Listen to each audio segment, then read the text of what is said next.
ಎಲ್ರಿಗೂ ನಮಸ್ಕಾರ. ಇವತ್ತು ವರ್ಲ್ಡ್ ವಿಟಿಲಾಗೋ ಡೇ. ನೀವು ಅಂದ್ಕೊಬೋದು ನಾನು ಏನಕ್ಕೆ ವಿಟಿಲಾಗೋ ಡೇ ಬಗ್ಗೆ ಮಾತಾಡ್ತಾಯಿದ್ದೀನಿ ಅಂತ. ನನಗಿಂತ ಬೆಟರಾಗಿ ಯಾರು ಇದ್ರ ಬಗ್ಗೆ ಹೇಳ್ಬೋದು ಹೇಳಿ? ಯಾಕಂದರೆ ಇಲ್ಲಿ ನೋಡ್ಬೋದು, ನನಗೂ ವಿಟಿಲಾಗೋ ಇದೆ ನನ್ನ ಕೈಯಲ್ಲಿ ಮತ್ತು ಇಲ್ಲೆಲ್ಲ ನೀವು ಗಮನಿಸಿದ್ರೆ ಗೊತ್ತಾಗಿರುತ್ತೆ. ಭಾಳ ಜನ ಆಗಲೇ ವಿಡಿಯೋದಲ್ಲಿ ನೋಡಿರ್ಬೋದು. ನನಗೆ ಈ ವಿಟಿಲಾಗಿರೋ ಕಂಡೀಷನ್ ನಿಮ್ಗೆ ಅರ್ಥ ಆಗಿರ್ಬೋದು. ವಿಡಿಯೋ ಮುಂದುವರ್ಸೋಕ್ಕೆ ಮುಂಚೆ ನಾನು ಹೇಳ್ತೀನಿ, ವಿಟಿಲಾಗೋ ನನಗೆ ತುಂಬ ಜಾಸ್ತಿ ಇದ್ದಾಗಲೇ ನಾನು ಮದುವೆ ಆಗಿದ್ದು, ಅದು ಲವ್ ಮ್ಯಾರೇಜ್ ಕೂಡ. ಈಗ ನನಗೆ ವಿಟಿಲಾಗೋ ಕಡಿಮೆ ಆಗ್ತಾಯಿದೆ.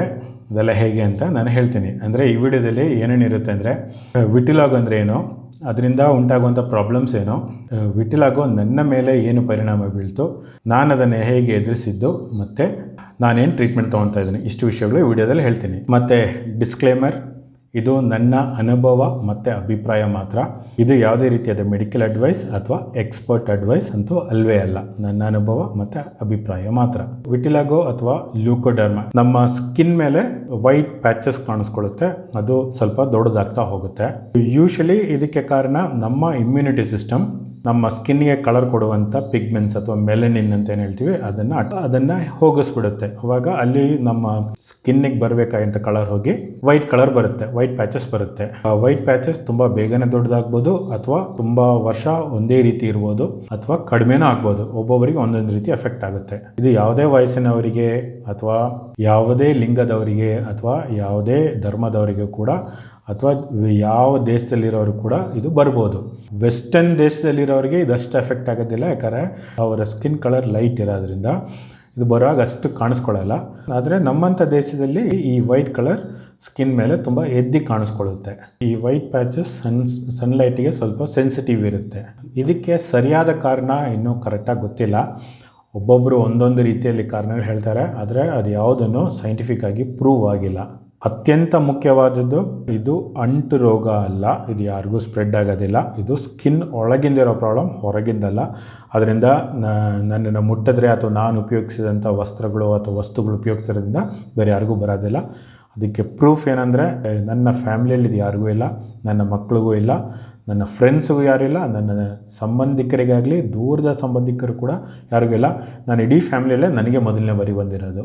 ವಿಟಿಲಾಗೋಯಿಂದ ಬರುವಂಥ ಪ್ರಾಬ್ಲಮ್ಸ್ ಏನು ಅಂತ ನೋಡೋಣ. ಮೇಯ್ನಾಗಿ ಇದು ಒಬ್ಬ ವ್ಯಕ್ತಿಯ ಅಪಿಯರೆನ್ಸ್ ಮೇಲೆ, ನೋಡೋದಕ್ಕೆ ಸ್ವಲ್ಪ ವ್ಯತ್ಯಾಸ ಕಾಣಿಸ್ತಾನೆ.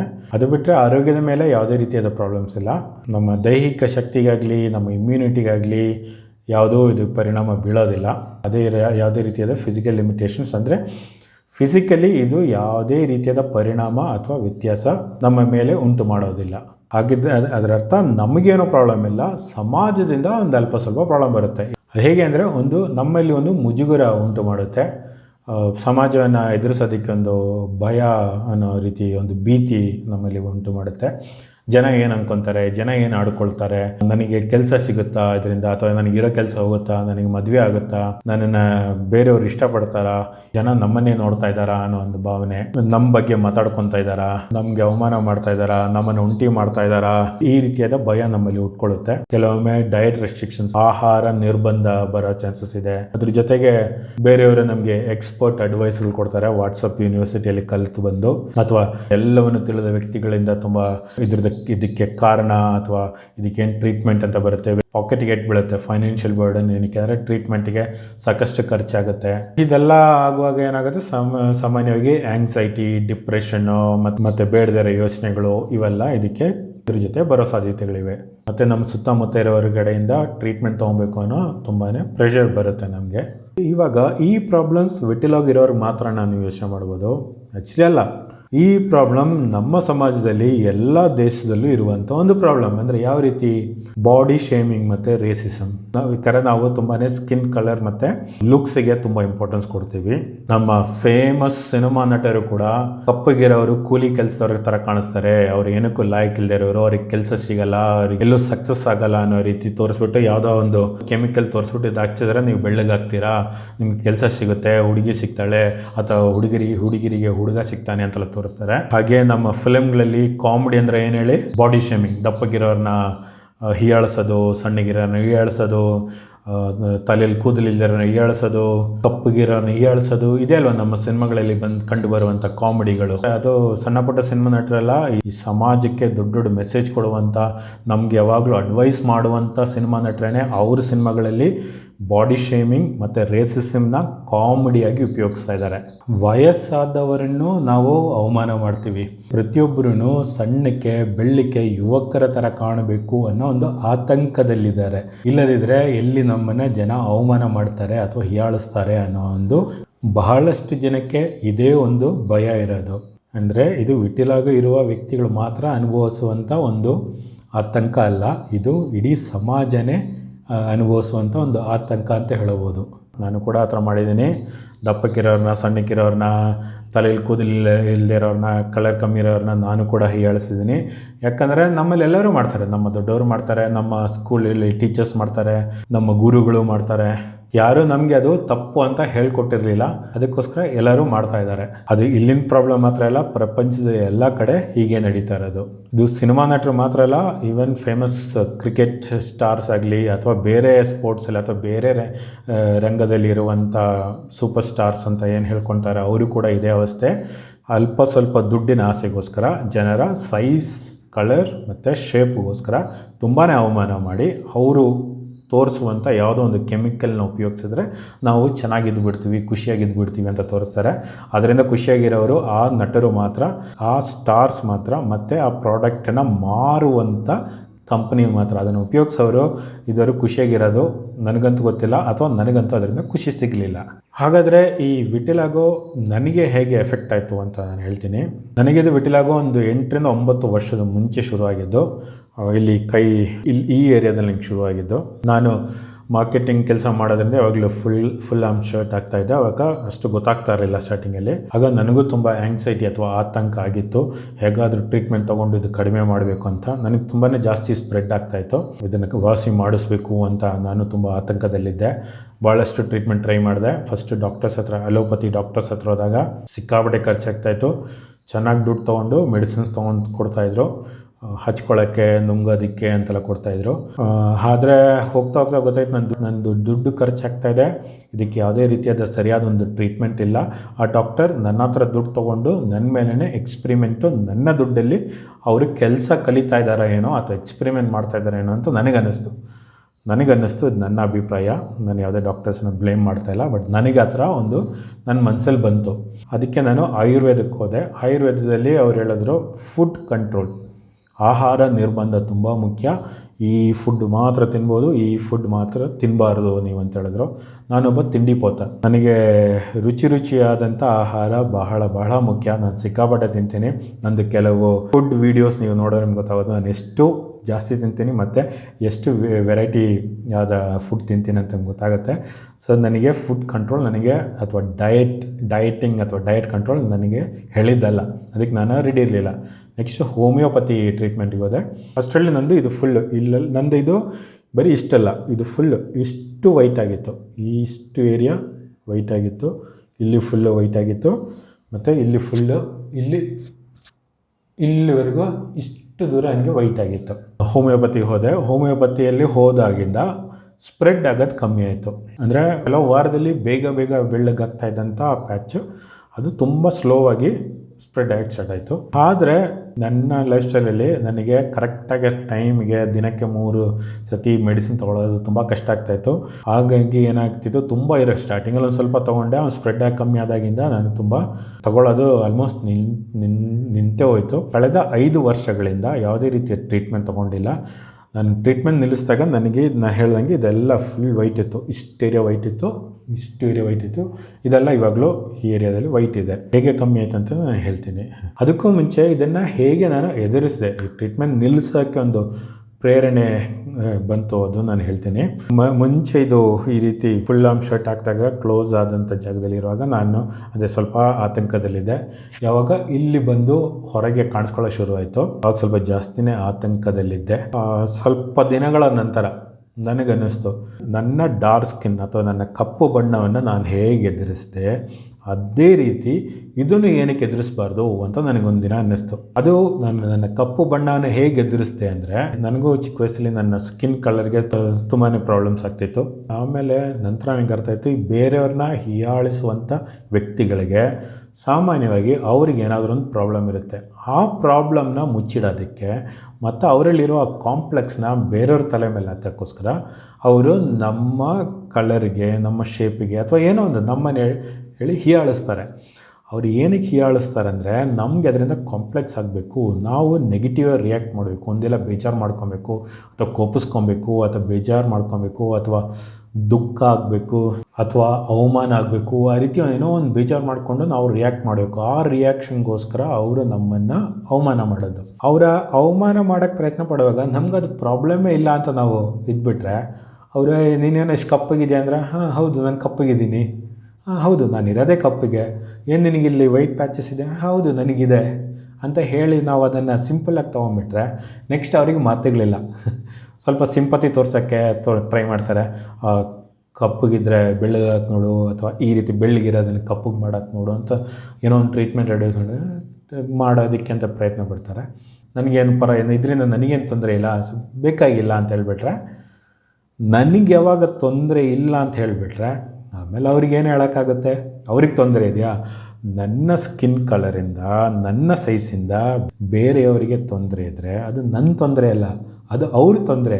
ಅವ್ರು ಅದಕ್ಕೆ ಸೊಲ್ಯೂಷನ್ ಕಂಡುಕೊಳ್ಬೇಕು ಹೊರತು ಅವ್ರಿಗೋಸ್ಕರ ಅವ್ರ ತೊಂದರೆಗೆ ನಾನೇನಕ್ಕಪ್ಪ ಸೊಲ್ಯೂಷನ್ ಹುಡ್ಕೊಬೇಕು ಅಥವಾ ನಾನೇನಕ್ಕೆ ನನ್ನ ಮೇಲೆ ಪ್ರಯೋಗಗಳು ಮಾಡಬೇಕು? ಇದು ಪ್ರಾಬ್ಲಮ್ ಇಲ್ಲ ಅಂತ ನಾವು ಆ್ಯಕ್ಟ್ ಮಾಡೋಕ್ಕಾಗೋದಿಲ್ಲ. ಅದಕ್ಕೆ ನಮ್ಮಲ್ಲೇ ಒಂದು ಬದಲಾವಣೆ ತರಬೇಕು ಅಂತ ನನಗನ್ನಿಸ್ತು. ಅದಕ್ಕೆ ನಾನು ಮೊದಲು ಬೇರೆಯವ್ರನ್ನ ಬಾಡಿ ಶೇಮಿಂಗ್ ಮಾಡೋದನ್ನು ನಿಲ್ಲಿಸಿದೆ. ಅದ್ರ ಜೊತೆಗೆ ನನ್ನ ಕಪ್ಪು ಬಣ್ಣವನ್ನು ನಾನು ಒಂದು ಪ್ರಾಬ್ಲಮ್ ಆಗಿ ಟ್ರೀಟ್ ಮಾಡೋದನ್ನು ನಿಲ್ಲಿಸಿದೆ. ವರ್ಷಗಳ ಮುಂಚೆ ಮೇ ಬಿ ಸ್ಕೂಲ್ ಟೈಮಲ್ಲೇ ಅದನ್ನು ನಾನು ನನ್ನ ಕಪ್ಪು ಬಣ್ಣ ಒಂದು ಪ್ರಾಬ್ಲಮ್ ಆಗಿ ನಾನು ಟ್ರೀಟ್ ಮಾಡೋದು ನಿಲ್ಲಿಸಿದೆ. ನಾನು ಅದು ಪ್ರಾಬ್ಲಮ್ ಆಗಿ ಟ್ರೀಟ್ ಮಾಡೋದು ನಿಲ್ಲಿಸಿದಾಗ ಏನಾಯಿತು, ನನ್ನ ಸುತ್ತಮುತ್ತ ಇರೋರಿಗೂ ಅದು ಪ್ರಾಬ್ಲಮ್ ಅಲ್ಲದೆ ಆಯಿತು. ನಾವು ನಾವಾಗಿರೋಕ್ಕೆ ಎದುರ್ಕೊಂಡು ಬೇರೆಯವ್ರ ರೀತಿ ಆಗಕ್ಕೆ ನೋಡಿದ್ರೆ ನಮ್ಮ ಸುತ್ತಮುತ್ತ ಇರೋರು ನಮ್ಮನ್ನು ಬೇರೆಯವ್ರ ಜೊತೆ ಕಂಪೇರ್ ಮಾಡಿಕೊಂಡು ನಮ್ಮನ್ನು ಹೀಯಾಳಿಸ್ತಾರೆ. ಯಾವಾಗ ನಾವು ಧೈರ್ಯವಾಗಿ ನಾವಾಗಿ ಇರ್ತೀವಿ, ಬೇರೆಯವರು ನಮ್ಮನ್ನು ನಾವಾಗೆ ಅಕ್ಸೆಪ್ಟ್ ಮಾಡ್ಕೊತಾರೆ. ಅದೇ ಇದರದೊಂದು ಸಣ್ಣ ಮ್ಯಾಜಿಕ್ ಅಥವಾ ಟ್ರಿಕ್ ಅಂತ ಹೇಳ್ಬೋದು. ಇದು ಸ್ಕಿನ್ ಕಲರ್ ಅಥವಾ ವಿಟಿಲಾಗೋ ಅಂತಲ್ಲ, ಎಲ್ಲದರಲ್ಲೂ ಅಷ್ಟೇ. ನಾವು ಬೇರೆಯವರ ಮೈ ಬಣ್ಣ ಅಥವಾ ಅವರ ಶೇಪು, ಸೈಜು ಅಥವಾ ಅವ್ರು ಹಾಕ್ಕೊಂಡಿರೋ ಬಟ್ಟೆ, ಇದಕ್ಕೆಲ್ಲ ನಾವು ಇಂಪಾರ್ಟೆನ್ಸ್ ಕೊಡಬೇಕಾಗಿರೋದು. ಯಾರೋ ನನ್ನ ಹತ್ರ ಹೇಳಿದರು, ಚೆನ್ನಾಗಿರುವಂಥ ಶೂಸ್ ತುಂಬ ಇಂಪಾರ್ಟೆಂಟು. ಏನಕ್ಕೆ ಅಂದರೆ ಜನ ಫಸ್ಟು ಶೂಸ್ ನೋಡ್ತಾರೆ, ಶೂಸ್ ನೋಡಿ ನಮ್ಮನ್ನು ಜಡ್ಜ್ ಮಾಡ್ತಾರೆ ಅಂತ. ನಾನು ಅವ್ರ ಹತ್ರ ಹೇಳೋದೇನಪ್ಪ ಅಂದರೆ, ನನ್ನ ಶೂ ನೋಡಿ ನೀವು ನನ್ನನ್ನು ಜಡ್ಜ್ ಮಾಡಿ ನನ್ನ ಹತ್ರ ಮಾತಾಡೋದಾಗಿದ್ದರೆ ನೀವು ನನ್ನ ಹತ್ರ ಮಾತಾಡೋದು ಬೇಡ, ನನ್ನ ಶೂ ಹತ್ರ ಮಾತಾಡ್ಕೊಳ್ಳಿ. ನನ್ನ ಹತ್ರ ಮಾತಾಡ್ಬೇಕಾದ್ರೆ ನನ್ನನ್ನು ನೋಡಿ, ನನ್ನ ವ್ಯಕ್ತಿತ್ವ ನೋಡಿ. ಹಾಗೆಯೇ ನಾನು ಇನ್ನೊಬ್ಬರ ಜೊತೆ ಹೇಗೆ ನಡ್ಕೊಬೇಕು ಅನ್ನೋದು, ಅವರು ಏನು ಬಟ್ಟೆ ಹಾಕಿದ್ದಾರೆ ಅಥವಾ ಏನು ಶೂ ಹಾಕಿರೋದು ಅಥವಾ ಏನು ಪರ್ಫ್ಯೂಮ್ ಹಾಕಿರೋದು ಅಥವಾ ಅವರು ಯಾವ ಪೊಸಿಷನ್ಲಿದ್ದಾರೆ, ಅವರು ಎಷ್ಟು ದೊಡ್ಡ ವ್ಯಕ್ತಿ ಅಥವಾ ಅವರೆಷ್ಟು ಚಿಕ್ಕ ವ್ಯಕ್ತಿ, ಅದೆಲ್ಲ ನನಗೆ ಮುಖ್ಯ. ನನ್ನ ಹತ್ರ ಹೇಗೆ ನಡ್ಕೊತಾರೆ ಆ ರೀತಿ ನಾನು ಅವ್ರ ಹತ್ರ ನಡ್ಕೊತೀನಿ. ಬೇರೆದೆಲ್ಲ ನನಗೆ ಇಂಪಾರ್ಟೆಂಟ್ ಅಲ್ಲ. ಮತ್ತು ಇನ್ನೊಂದು ಪ್ರಾಬ್ಲಮ್, ಜನ ನಮ್ಮನ್ನು ಸ್ಟೇರ್ ಮಾಡ್ತಾರೆ, ಗುರಾಯಿಸ್ಕೊಂಡು ನೋಡ್ತಾರೆ ನಮಗೆ ಈ ಕಂಡೀಷನ್ ಇರೋದ್ರಿಂದ ಅಂತ. ನಾನು ಅದಕ್ಕೆ ಯಾರು ನನ್ನ ಸ್ಟೇರ್ ಮಾಡಿದ್ರೆ ನಾನೊಂದು ವೆಲ್ಕಮ್ ಸ್ಮೈಲ್ ಕೊಡ್ತೀನಿ. ಅದರಲ್ಲಿ ಒಂದು 90% ಜನ ನನ್ನ ಹತ್ರ ಬಂದು ಮಾತಾಡ್ತಾರೆ. ಇನ್ನು ಕೆಲವರು ಸ್ಮೈಲ್ ಮಾಡ್ಕೊಂಡು ಅವ್ರು ಹೊರಟೋಗ್ತಾರೆ. ಮಾತಾಡ್ಸೋಕ್ಕೆ ಬರೋರು ಇದ್ರ ಬಗ್ಗೆ ಇದ್ರ ಬಗ್ಗೆ ಕೇಳ್ತಾರೆ, ಈ ವಿಟಿಲಾಗೋ ಹೇಗೆ ಅಂತ. ಅದರಲ್ಲೂ ಒಂದು ಸ್ವಲ್ಪ ಜನಕ್ಕೆ ಪಾಪ ಅವ್ರ ಫ್ಯಾಮ್ಲಿಯಲ್ಲೋ ಅಥವಾ ಅವ್ರಿಗೇನೇ ಈ ಥರ ಕಂಡೀಷನ್ ಇದೆ, ನಾನು ಹೇಗೆ ಅದನ್ನು ಫೇಸ್ ಮಾಡ್ತಾಯಿದ್ದೀನಿ ಮತ್ತು ಇದಕ್ಕೆ ಜಾಸ್ತಿ ಆಗ್ತಾಯಿದೆ ಕಮ್ಮಿ ಆಗ್ತಾಯಿದೆ, ಏನೋ ಟ್ರೀಟ್ಮೆಂಟ್ ತೊಗೊತಾ ಇದ್ದೀನಿ, ಇದ್ರ ಬಗ್ಗೆ ಕೇಳೋಕ್ಕಂತಲೇ ಅವ್ರು ಬರೋದು. ಹಾಗಾಗಿ ನಾನು ಯಾರಾದ್ರು ಬಂದು ಇದ್ರ ಬಗ್ಗೆ ಕೇಳಿದ್ರೆ ನಾನೇನು ಬೇಜಾರು ಮಾಡ್ಕೊಳ್ಳೋದಿಲ್ಲ ಅಥವಾ ನಾನು ಹೇಳಲ್ಲ, ನಾನು ಅದೊಂದು ಪ್ರಾಬ್ಲಮಾಗಿ ಟ್ರೀಟ್ ಮಾಡೋದಿಲ್ಲ. ಹೌದು, ನನಗೆ ಈ ಥರ ಇದೆ, ಕಡಿಮೆ ಆಗ್ತಾಯಿದೆ, ಅದಕ್ಕೆ ನಾನೇನು ಮಾಡ್ತಾಯಿದ್ದೀನಿ ಅಂತ ಅವ್ರಿಗೆ ಹೇಳ್ತೀನಿ. ಅಷ್ಟೆಲ್ಲ ನಾವು ಇನ್ನೊಂದು ಕಡೆ ನೋಡೋದಾಗಿದ್ದರೆ, ಜನರ ಅಟೆನ್ಷನ್ ಹಿಡಿಯೋಕ್ಕಂತ ಕೆಲವರು ಏನೆಲ್ಲ ಸರ್ಕಸ್ ಮಾಡ್ತಿರ್ತಾರೆ ನಾವು ನೋಡ್ತಾ ಇದ್ವಿ. ನಾನು ಏನೂ ಮಾಡಿದೆ ಫ್ರೀಯಾಗಿ ಅಟೆನ್ಷನ್ ಸಿಗುವಾಗ ಏನಕ್ಕೆ ಬೇಡ ನಾನು ಸೊ ಹಾಗೂ ನಾವು ಪಾಸಿಟಿವಾಗಿ ತೊಗೊಬೋದು.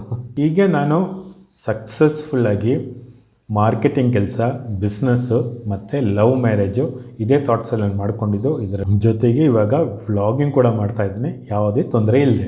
ನೆಕ್ಸ್ಟ್ ನನ್ನ ಮ್ಯಾರೇಜ್ ಬಗ್ಗೆ ಹೇಳೋದಾಗಿದ್ದರೆ, ನನ್ನ ಹೆಂಡತಿ ನನ್ನನ್ನು ನೋಡಿ ಇಷ್ಟಪಟ್ಟಿದ್ದು, ನನ್ನ ವ್ಯಕ್ತಿತ್ವ ಇಷ್ಟಪಟ್ಟಿದ್ದು, ನನ್ನ ನಡವಳಿಕೆ ಇಷ್ಟಪಟ್ಟಿದ್ದು ಹೊರತು ನನ್ನ ಸ್ಕಿನ್ ಅಲ್ಲ. ಅಷ್ಟೆಲ್ಲ ನನ್ನ ಹೆಂಡತಿಗೆ ಈ ವಿಟಿಲಾಗೋ ಬಗ್ಗೆ ಮುಂಚೆನೇ ಗೊತ್ತಿತ್ತು. ಇದು ಹರಡುವಂಥ ಒಂದು ಕಂಡೀಷನ್ ಅಲ್ಲ ಅಂತಲೂ ಚೆನ್ನಾಗಿ ಗೊತ್ತಿತ್ತು. ಅದ್ರ ಮೇಲೆ ಆಕೆ ಸುಧಾಮೂರ್ತಿ ಅವರು ಬರೆದಿದ್ದಂಥ ಮಹಾಶ್ವೇತ ಅನ್ನೋ ಪುಸ್ತಕ ಓದಿದ್ರು. ಒಂದು ನೋವೆಲ್ ಅದನ್ನು ಓದಿದ್ರು. ಆ ನೋವೆಲ್ ಸಾಧ್ಯವಾದರೆ ಓದಿ ನೋಡಿ. ಜನರ ಲುಕ್ಸಿಗೆ ಇಂಪಾರ್ಟೆನ್ಸ್ ಕೊಡೋದು ಬಿಟ್ಬಿಟ್ಟು ಅವರ ವ್ಯಕ್ತಿತ್ವ ಅಥವಾ ಅವರ ನಡವಳಿಕೆಯನ್ನು ನಾವು ಇಂಪಾರ್ಟೆನ್ಸ್ ಕೊಡೋ ರೀತಿ ನಮಗೊಂದು ಭಾವನೆ ಬರ್ಬೋದು. ಯಾಕಂದರೆ ನಾನು ನನ್ನ ಹೆಂಡತಿ ಹೇಳಿದ್ಮೇಲೆ, ಮದುವೆ ನಂತರ ನನ್ನ ಹೆಂಡತಿ ಅದೇ ಹೇಳಿದ್ಮೇಲೆ ನಾನು ಓದಿ ನೋಡಿದೆ. ತುಂಬ ಚೆನ್ನಾಗಿದೆ. ನನಗೂ ಹಾಗೆ ಅವಾಗ ಇನ್ನೂ ಅದು ಅನ್ನಿಸ್ತು, ವ್ಯಕ್ತಿಗಳ ಡ್ರೆಸ್ಸಿಂಗ್ ಅಥವಾ ಲುಕ್ಸ್ ಅಲ್ಲ, ಅವರ ವ್ಯಕ್ತಿತ್ವ ತುಂಬ ಇಂಪಾರ್ಟೆಂಟ್ ಅಂತ. ಇವಾಗ ಫೈನಲ್ ಪಾರ್ಟ್ ಟ್ರೀಟ್ಮೆಂಟಿಗೆ ಬರೋಣ. ನಾನು ಹೇಳ್ದಂಗೆ ನಾನು ತುಂಬ ಟ್ರೀಟ್ಮೆಂಟ್ ಟ್ರೈ ಮಾಡಿದ್ದೆ. ನಾನು ಯಾವಾಗಲೂ ಮಾರ್ಕೆಟಿಂಗ್ ಕೆಲಸ ಮಾಡೋದ್ರಿಂದ ಫುಲ್ ಆರ್ಮ್ ಶರ್ಟ್ ಹಾಕ್ಕೊಂಡೆ ಓಡಾಡ್ತಾ ಇದ್ದಿದ್ದು. ಮತ್ತು ಬೈಕ್ ಓಡಿಸ್ಬೇಕಾದ್ರೆ ಯಾವಾಗಲೂ ಗ್ಲೌಸ್ ಹಾಕ್ತಾಯಿದ್ದೆ. ನನಗೆ ಇಲ್ಲಿ ಒಂದು ಪ್ಯಾಚ್ ಬಂದಿತ್ತು. ಫಸ್ಟ್ ಇಲ್ಲಿ ಬಂತು, ಆಮೇಲೆ ಇಲ್ಲಿ ಎಲ್ಲ ಬಂತು.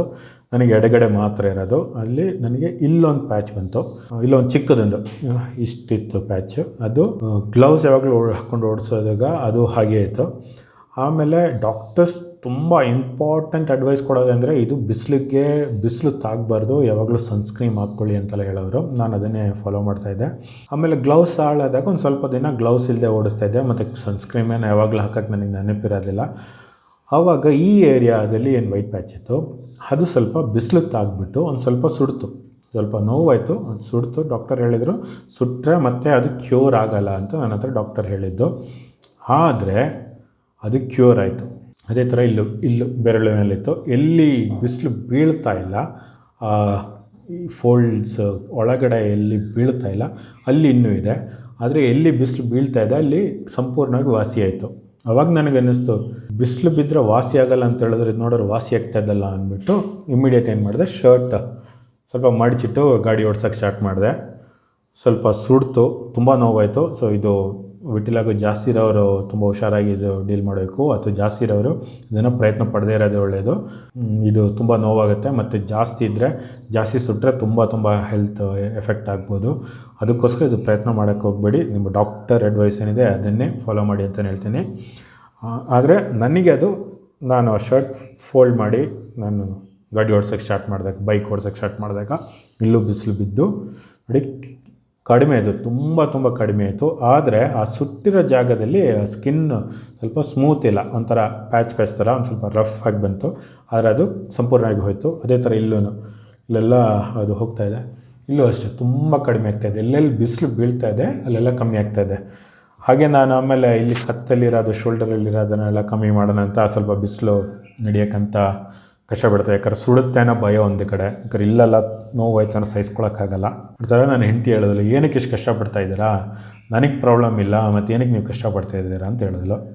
ಅವಾಗ ನನಗೆ ಅನ್ನಿಸ್ತು, ನನ್ನ ಹೆಂಡ್ತಿಗೆ ಪ್ರಾಬ್ಲಮ್ ಇಲ್ಲ ಅಂದರೆ ಬೇರೆ ಯಾರಿಗೂ ಪ್ರಾಬ್ಲಮ್ ಇರಬಾರ್ದು, ಇದ್ರೂ ಇದ್ಕೊಳ್ಳಿ, ಅದು ನನ್ನ ಪ್ರಾಬ್ಲಮ್ ಅಲ್ಲ ಅಂತ ಹೇಳ್ಬಿಟ್ಟು ನಾನಿವಾಗ ಇಲ್ಲಿ ಶೋಲ್ಡರ್ಗೆ ಏನು ಬಿಸಿಲು ತಾಗ್ಸೋಕ್ಕೆ ಪ್ರಯತ್ನ ಪಡ್ತಾ ಇಲ್ಲ. ಯಾವಾಗಲೂ ಕಾಲರ್ ಇರುವಂಥ ಶರ್ಟ್ ಹಾಕೋದು, ಯಾಕಂದ್ರೆ ಸುಟ್ಟರೆ ತುಂಬ ನೋವಾಗುತ್ತೆ ಅಂದ್ಬಿಟ್ಟು ಅದು ಆ ರೀತಿ. ನನಗೆ ರೌಂಡ್ ನೆಕ್ ಹಾಕಿದ್ರೆ ನಾನು ಇಡೀ ದಿನ ಹೊರಗೆ ಇರಬೇಕಂದ್ರೆ ಸುಟ್ಟು ತುಂಬ ನೋವಾಗುತ್ತೆ. ಆದರೂ ಸ್ವಲ್ಪ ಬಿಸಿಲಿಲ್ಲೆಲ್ಲ ತಾಗಿ ಇದೆಲ್ಲ ಕಮ್ಮಿ ಆಗ್ತಾಯಿದೆ. ಕಮ್ಮಿ ಅದರಾಗಲಿ ಜಾಸ್ತಿ ಅದರಾಗಲಿ ಡಸಂಟ್ ಮ್ಯಾಟರ್, ನಾವು ಹೇಗಿದ್ದೀವಿ ನಾವು ಹಾಗೇ ಇರ್ತೀವಿ. ಮತ್ತು ಕೆಲವರು ಹೇಳ್ತಾರೆ ಇದು ತುಂಬ ಗುಡ್ ಲಕ್ ತರುತ್ತೆ ಅಂತ. ನಾನು ಗುಡ್ ಲಕ್ಕಲ್ಲಿ ಅಷ್ಟು ನಂಬೋದಿಲ್ಲ, ನಾನು ತುಂಬ ಹಾರ್ಡ್ ವರ್ಕಲ್ಲಿ ನಂಬೋವಂಥ ವ್ಯಕ್ತಿ. ಆದರೂ ಗುಡ್ ಲಕ್ ಬಗ್ಗೆ ಹೇಳೋದಾಗಿದ್ದರೆ ಮೇ ಬಿ ಇರ್ಬೋದು. ನನಗೆ ಬಂದಮೇಲೆ ಒಂದು ಒಳ್ಳೆ ಹೆಂಡತಿ ಸಿಕ್ಕಿದ್ಲು. ಯಾಕಂದರೆ ಲುಕ್ಸ್ ಬಗ್ಗೆ ಇಂಪಾರ್ಟೆನ್ಸ್ ಕೊಡೋರೆಲ್ಲ ರಿಜೆಕ್ಟ್ ಮಾಡಿ ಒಳ್ಳೇದು ಮಾಡಿದ್ರು. ನನಗೆ ಅದರಿಂದ ಒಳ್ಳೆ ಹೆಂಡತಿ ಸಿಕ್ಕಿದ್ಲು, ಮುದ್ದಾದ ಮಕ್ಕಳು ಸಿಕ್ಕಿದ್ರು, ನೀವೆಲ್ಲ ಸಿಕ್ಕಿದ್ರಿ ನನಗೆ. ಇದೆಲ್ಲ ವಿಟಿಲಾಗೋ ಬಂದಮೇಲೇ ಸಾಧ್ಯವಾಗಿದ್ದು. ಮತ್ತೆ ಇನ್ನೊಂದು ವಿಡಿಯೋ ಸಿಗೋಣ. ನಮಸ್ಕಾರ.